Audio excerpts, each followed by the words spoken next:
Canada's rising sustainability consultant, connecting environment professionals in Toronto, a Masters of Sustainability program at University of Toronto.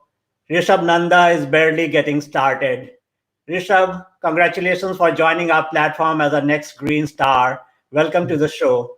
Thank you. Thanks a lot for having me. The mission of our Day Out with a Start platform is to celebrate and share the stories of real stars, grassroots professionals working to shape innovative ideas and change the world. Before I get started on that, Rishabh, who is Rishabh? This is my favorite question. So tell me about your life story right from start, from your childhood days that became an inspiration for doing a sustainability program. I'd say like since my childhood, I always have this zest of learning new things and like getting myself enrolled in very different fields. Like it's like since I think it was in grade 6 that I learned how to code, and because I was like very interested in computers. And in grade 9, I was very much passionate about space industry. So I participated in international space settlement design competition that's like organized by ISRO and NASA for school students. So like these different fields actually gave me a platform to like gain more exposure about what's actually matter in the world, like in the long run. Right. Which is like sustainability, of course. And like these, I would say, these experiences fueled my understanding of how society works, and like why environment is a major is a major circle which has our society as well as economy in it. So that approach actually made me interested to get myself enrolled in sustainability somehow. And and that's why I joined the Masters of Science in Sustainability Management program to just learn more about it. But I was just talking with you before this show, and you said that you were working with fintech sector in India, right? So what happened that you just thought about sustainability program and went on a world stage and joined University of Toronto? What happened? I would say like sustainability was already there in me before. Because even in my undergrad, like especially during my first year, I was very interested to do something for the society, because I observed that like youth has the energy and the resources to share among themselves and like create a constructive environment among themselves, which can actually boost innovation.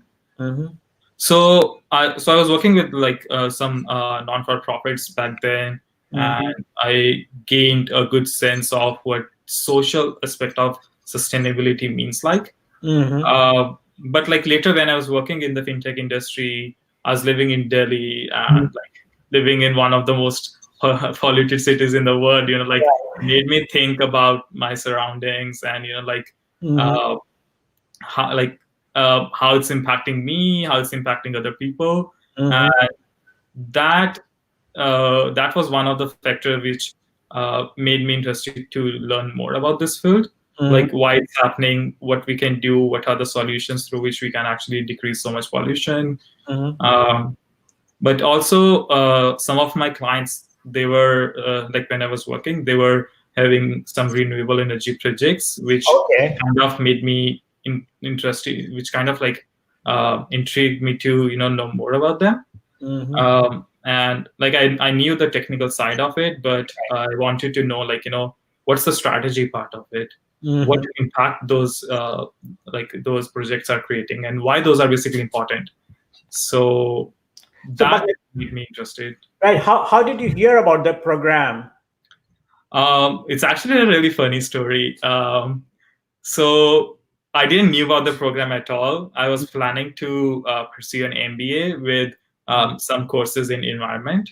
Mm-hmm. So as to like I can create my like this own specialization. Mm-hmm. Because when I was searching about it, I couldn't find a program which like which suited what I wanted to do. I didn't knew about this program at all back then, and I applied to some there's business schools in US, in Canada, in Europe, Mm-hmm. and I also got like admits from them.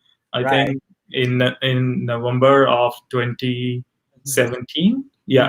Mm-hmm. So yeah, but after that, I was like searching on LinkedIn, just like connecting with people, Mm-hmm. and randomly, like out of nowhere, I got a this. I saw someone's heading like title of their LinkedIn profile as sustainability consultant, Okay. and that came out to be one of the alum of this program, Uh-huh. and like he had a similar background like me, like he worked in IT with financial services. Mm-hmm. So I reached out to him and he told me what the program is like, and Mm-hmm. and I was like, yeah, like this is what I need, like why Okay. why couldn't I find it earlier? Wow. um, So this is like so serendipity, right? It's like, yeah, absolutely. oh wow. And I still remember I applied for the program like just 2 days before the its first deadline, Okay. and I was awake for whole night because I need to complete this application. I Right. was like, it doesn't matter how many admits from other schools I have got. I want to do this, Uh, and like if I need to, reject all the other offers, doesn't matter. This is what I want, and right. Wow. Yeah, that's a real amazing story. So it's there's a lesson there that if you really want something, that things somehow gel together to make yeah, that happen, right? that's true. That's true. Oh wow.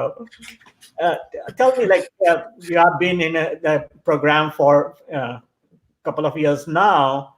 Mhm. What are the top three things that you say you love about this program? I think the very first thing is the cohort, like my peers, Mm-hmm. because one thing that the program really focuses on is like maintaining the diversity in Mm-hmm. its cohort. So all my peers are having different backgrounds. Some are from accounting, some are from environmental science, some are from finance, Mm-hmm. political science. So while working with them, it's not only the content that I'm learning from the program, but like also I'm learning from their experiences, like what skill set they have. I'm learning those skill sets through them. Mm-hmm. So like I think this is like one of the most important Mm-hmm. part of this program that I really love. Mm-hmm. Um, the second part, of course, is the structure of the program. Mm-hmm. Like the program is structured in a way that at the end of like, at the end of the masters, you have the tools Mm-hmm. to like incorporate whatever field of sustainability you want to work in.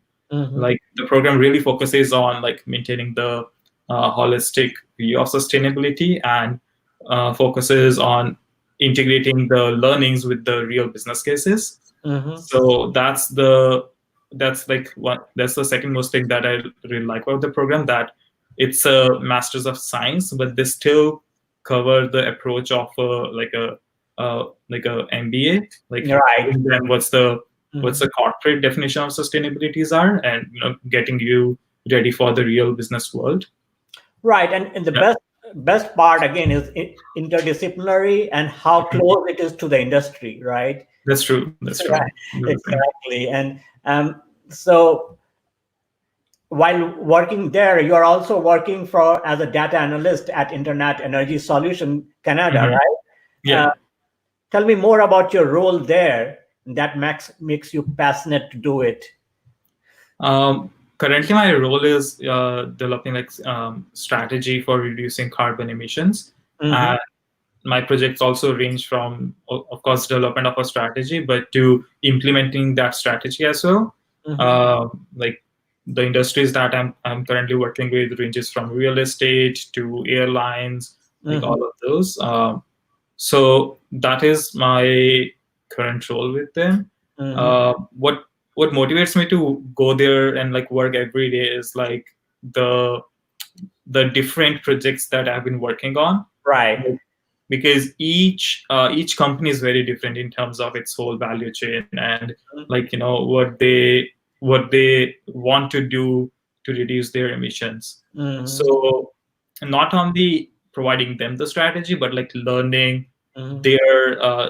their current strategy keeps me motivated every day of my work. Right. No, that's great. That just uh, after doing the program, you are also working side by side with the industry and Mhm. really understanding what sustainability means to Mhm. each company, each organization. So uh,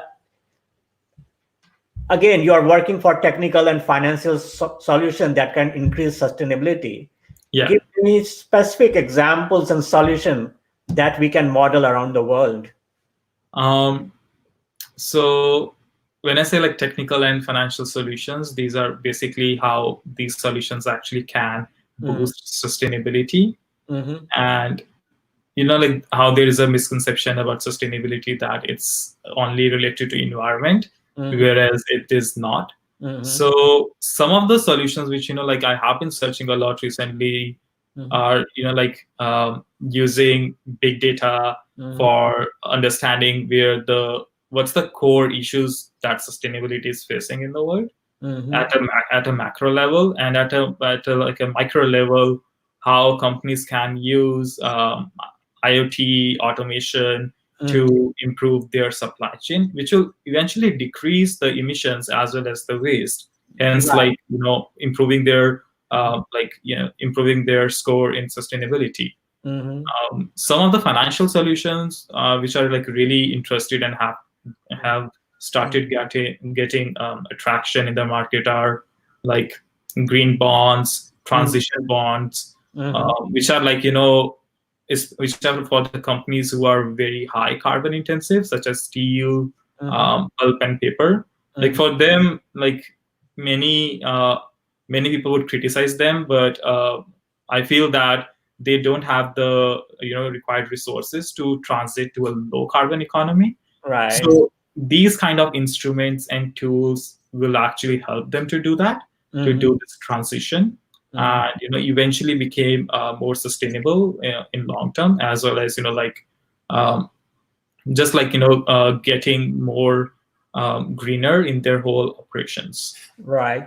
No, and like today, almost every organization Hmm. has one part or a department of sustainability, right?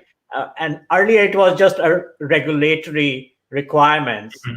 but now it has become a shareholder requirement, right? Yeah, yeah. So, yeah, how do you think that will change the company or the organization as a whole? Um, I'd say like it will actually like once the shareholders and other stakeholders, Mm-hmm. start asking about what's the company is doing in sustainability. Mm-hmm. It will actually motivate the senior management Mm-hmm. to work more on it, like not only for the sake of, as you said, like regulatory requirements, but like as but for making sustainability as the center of their whole business strategy. Mm-hmm. And like and we are actually seeing that the companies which are actually doing it or are trying to doing it, they're actually performing better. Like their overall performances have increased, Mm-hmm. their shareholders have now more trust on them because they are becoming more transparent. Mm-hmm. So I'd say like incorporating sustainability within them would actually benefit them a lot, by like rather not doing it in the first place. Mm-hmm. So like earlier, there was this definition of corporates that Mm-hmm. business should be done as usual, Mm-hmm. but it's like there's another quote that I'm using nowadays. Is like business should be done as sustainable, Mm-hmm. so that the companies can um, like not only become more sustainable in long term, but can also mitigate the risks and can tackle the risks, such as like the current scenario. Mm-hmm. Like if a company has has better, strong pillars, Mm-hmm. like have followed sustainability in terms of their employee engagement, they're still like doing better. Like the current situation of COVID-19, though it has affected their business, but not the productivity of its employees. You're right. And that was my next question, that how can business Yeah, remain sustainable in the face of environmental disasters like COVID-19? let's see. I'd say organizations and businesses really need to understand the importance of resiliency. Mm-hmm. Like they need to understand that um, nowadays it's not if they should do sustainability, but it's like from when they should start doing it. Mm-hmm. um, and of course, like the companies who would be putting more efforts into understanding their definition of sustainability, Mm-hmm. as in I just said about the employee engagement. If the companies are focusing on the social aspect of sustainability within the industry, within their company, Mm-hmm. so they would be like having better strategies for their employees to get engaged, Right. hence like maintaining their productivity in this Mm-hmm. like in these circumstances. Mm-hmm. And like, So, even like if they have a disaster management plan, right? mhm, Uh, and they have really focused all their employees and all their yeah, stakeholders. Granted, they may like in these difficult times, they may suffer a loss or everything, but when the time is to bounce back, they'll certainly bounce back, right? oh yeah, of course. One other thing that I'm actually noticing, like this conversation is going on here in Toronto, Mm-hmm. within some like academic professionals, like how post-COVID business will look like. Mm-hmm. So certain topics are like making better and sustainable supply chain for Mm-hmm. various big companies. Right. Like they should like really focus, let's start really focusing now that where are they sourcing their material from, like Mm-hmm. is it sustainable, or is it like they still don't know at all about their suppliers. Like Right. things like this will definitely change in coming future. And Yeah. like companies who will be taking these challenges and converting them to into opportunities will like will basically grow. Hmm. Yeah, I have a question from uh, Mr. Sardendu Pandey, uh, Mhm. and he asked this around the same question that we were discussing: how sustainability can be central agenda for the organization, how to prepare for black swan event or rare risk like COVID-19. Mhm.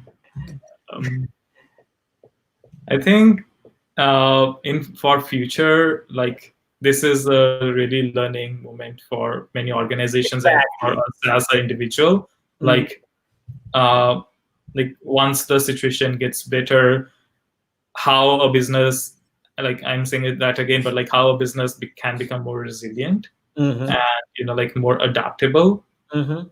and putting sustainability as the center of their strategy could actually help them to go through these circumstances, like in case like hopingly not, but like in case something like this comes out again in future. But so companies that have it as their center of strategy Mhm. um, could be like can go through that phase more comfortably than the companies who are not. Yeah, and again, the learning moment is right now, that Mhm. instead of just creating a department of sustainability in your organization, now sustainability should be your central strategy, Yeah. your central mission, Mhm. if you want your organization to survive, right? Yeah, Yeah, that's true. you have to prepare for environmental disasters. You have to prepare for something like COVID-19, right? Uh, Hmm. and it should have been part of your disaster management plan earlier. Not, you cannot scramble for right now. Business Hmm. continuity happens after like deep thought over a long period of time, right? That's true. That's true. Yeah. Exactly. No, I totally get it. Here, Sadhendu's second question is how to push the agenda of sovereign responsibility. Again, Sardendu, that's a very difficult question. Sovereign responsibility differ by sovereign entities, and again, it is for the people. Like Yeah. we are talking in terms of employees in our organization. Now we should talk about people in terms of countries, right? Who Yeah. are to become a central part of any disaster management plan when we think about that, right? Mhm. I can actually comment a little bit on that, maybe. So recently, as per the UN Sustainability Development Goals, every country, like the 17 goals that are there, every country, like that are following it are actually, uh, have such plans. But it's really hard to incorporate because of the structure of their constitution, or even how the things play into that particular country. So it varies. I agree with you. Like it varies a lot, and it's like really hard to incorporate it at the center of the, like basically like changing the behavior aspect of their whole, citizens. It's Right. a really hard challenge. So It is a challenge, and like yeah. a follow-up question, Himsheta Gogoi is asking: is COVID-19 going to impact SDG? If yes, how? Um, I'd say impact in terms of there can be both negative and positive of it.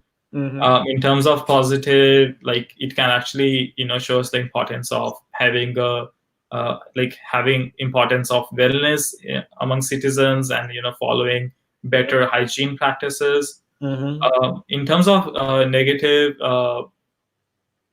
like it can decrease our priority for SDGs, as currently we have like we need to tackle this situation and this is our utmost priority. So maybe some corporates won't be focusing on it for now, like because they want to like ensure the health and safety of their workers, which is totally true now. Yeah. And they're moving their CSR dollars right now toward Yeah. COVID-19 instead of the SDG goals, right? Yeah. So So yeah, like COVID-19 can have both the impacts. exactly. In the long term, I would certainly say it's going to have a positive impact because people are now getting more attuned to what our environmental concerns are real, right? The concerns are real and we have to tackle them. But in the short term, yes, it will create chaos, right? And my next question, because like you are also working with a nonprofit in Canada, connecting basically environment professionals in Toronto. And so tell me, what are the problems and issues that you are think are common in shaping the career of environment professionals all over the world? Like based on my interaction with the people who are who have actually graduated with the environmental degree, or like degrees related to, let's say, geography, but are passionate about working in the environmental field. One thing that one suggestion that I want to give them is to like learn to speak the language of your like the person that you are speaking with. That means like if you are working in a company and you need to get buy-ins from your senior management for an environmental project, you should actually convert your environmental risks into financial risks for them. Which will help them to understand it better. As well as like if let's say if you're speaking with the regulatory person in your organization, you need to relate the environmental risks with the like the regulatory compliances.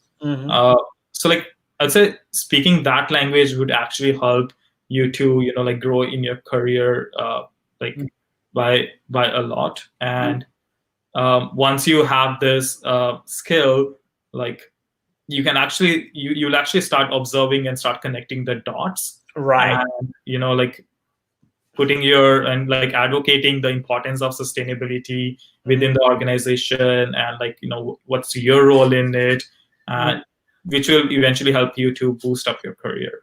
Yeah, exactly. And it is true for any project, right? Because if you have to sell it to your upper management or have buy-ins, Yeah, you have to convert into financial terms, right? that's true. Exactly. You have to convert it into a decision tree where you are showing that this will help organization bottom line in this way, right? Yeah. So Uh, basically, like, also, like, I felt that some professionals find mm, it hard to convert the environmental, data insights into mhm, actual decision making data insights. mhm, But like once you do that, like mhm. things, like start getting flow in your direction. So Exactly. And that's like for all the environmental students or professionals who would be listening to this broadcast, I'll say convert environmental impact into financial impact. Once people see that, yeah. all the dollars start flowing in. You get the buy, you get your centralized role in that Mhm. environment, Yeah. in that company. So that's true for any industry and for our professionals, sustainability professionals. You can sow that, Mhm. you are golden. I'm telling you. Exactly. So, and that's why like this Masters of Sustainability program in from University of Toronto or like I my alumni Indian Institute of Forest Management, Mhm. they all have to work towards that. Yeah. Directly work with the industry to basically help them understand those things in their own language, right? Yeah. No, that's 100% true. Right. Rishabh, like I run Indian Environment Network, Paryavaran.com, Mhm. have been doing for the last 20 years. So you are welcome to join that network. Nice. You are Cool. one of the valued uh, Indian environment professionals working in Toronto. So you are also, I want you to be the pioneer there to network Indian environment professionals who are there. That Cool. would be a great task. What message do you want to convey to Indian students and environment professionals trying to showcase their talent to the world? Um, like based on current situation, I'm aware that like many Mhm, like current students are facing a lot of issues with respect to their jobs, internship, or just like connecting with the mhm. like businesses in India.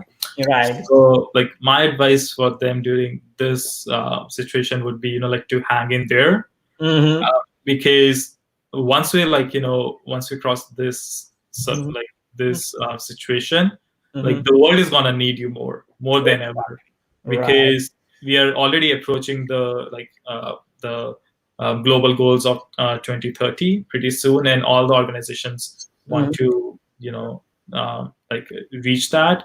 mhm, So once we are through this situation, things are mhm, started getting into your direction. mhm, So just like this is the time for you to develop your skills. mhm, And like in case you're not working, mhm, but if you're working, this is a time for you to like keep advocating the importance of sustainability within your organization. Right. And So, like you are working in an organization in Toronto mhm. who's networking environment professionals there, Yeah. right? So through that you are connected with so many professionals and industries right there. So my message to all the environmental professionals here also is network, network, network, Oh yeah, right? networking is key. Networking is key. Exactly. And for them, like our Indian Environment Network, Paryavaran.com is right there. Go there, send me a message on at in@paryavaran.com. You want to volunteer to network with people? I'm right there with you. So uh, write to me. Even if you want to have something to say, if you want to have something um, I'll bring you right here on the platform, uh, talk about it, uh, tell us about your innovative ideas that can really uh, save your future, I would say, in this difficult times. But again, another key thing that I wanted to ask you is like I have observed that a lot of environment professionals Mhm. don't have that entrepreneurial spirit. How can we seed entrepreneurial spirit in environment professionals? Um, like to, for that, I would say, like there is a lot of opportunities in this field for sure, Mm-hmm. because like sustainability is a relatively new field than like other finance or IT fields. Mm-hmm. So there is still a lot of work to do in it, Mm-hmm. uh, which will actually create even short-term as well as long-term opportunities for environmental professionals. Mm-hmm. Um, what can like what I feel could boost this or like seed like this entrepreneurship culture into environmental field is understanding what resources are available to you and Mm-hmm. how you can use those resources to like create or start your own venture. Mm-hmm. Even like if you just like focus on one small problem that like the world or even like just a small organization is facing, that Mm-hmm. will actually give you a huge jump in terms of understanding like the industry and like creating your impact in this industry. Right. No, So I'm telling you that like this is the greatest opportunity with COVID-19. mhm, Every company in the world has started understanding how environmental disasters can yeah, ruin their company. that's So true. this is the time for sustainability professionals to really, if you have your strategy together, if you have your business plan together, Hmm. you can totally jump into it and make all the organization sustainable. This is your opportunity, I'll say. Yeah. And before we close, just something personal. How working for sustainability has changed you as a person? um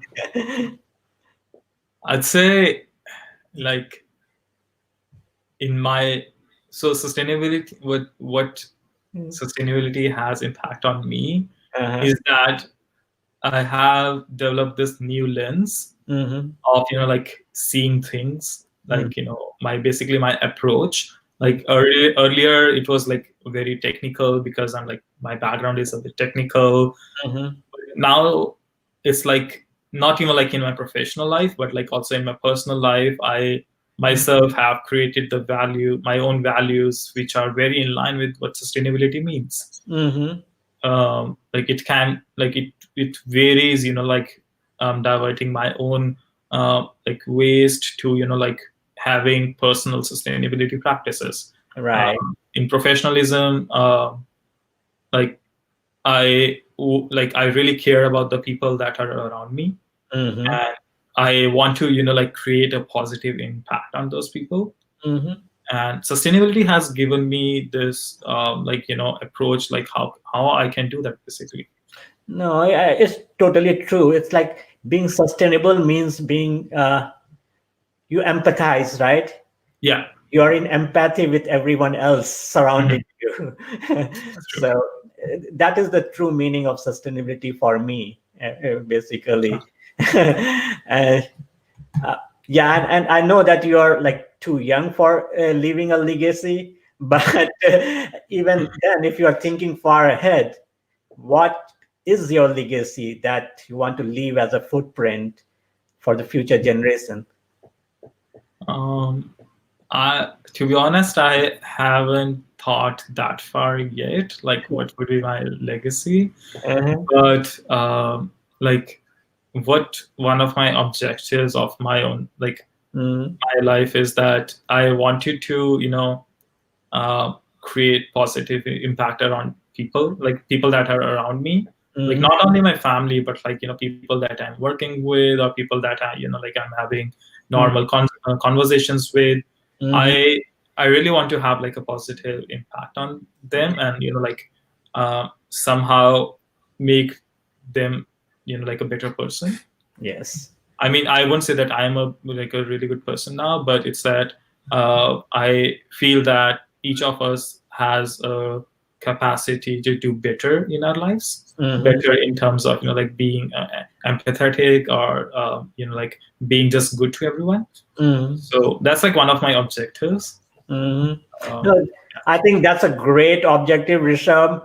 Thank you thank so much for coming to our show. I think everyone will be have a real positive impact watching this show. So thank you so thank much. you. Thanks for having me though.